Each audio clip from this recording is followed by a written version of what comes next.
Hi everyone, मी अपूर्वा. आज आपण पिठलं आणि राईस बनवूया. Let start. आता मी कढईत तापायला ठेवली होती. त्याच्यामध्ये आपण ऑइल टाकूया, जिरं टाकूया. त्याच्यामध्ये आपण छानपैकी लसूण टाकूया. मी छान कांदे चॉप करून ठेवले आहेत, ते आपण टाकूया. मी थोडासा मिरचीचा ठेचा करून ठेवला होता, झणझणीत छान, तो आपण त्याच्यात टाकूया.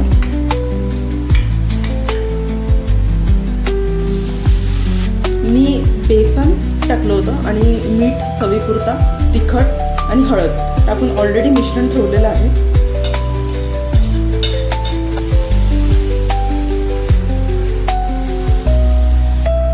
शिजायला ठेवायची वेळ आली आहे आणि याला शिजायला ठेवून देऊया.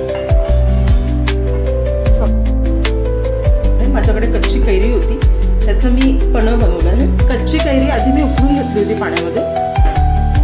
आता आपण याला छान गोळून घेऊया.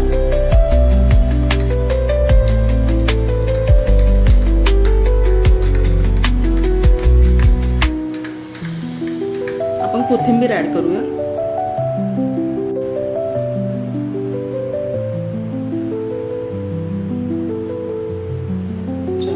फ्राईड लसूण गार्निश करूया. पिठलं, गरम गरम राईस, दही, मिरची, कैरीचं पण बनवून झालेलं आहे.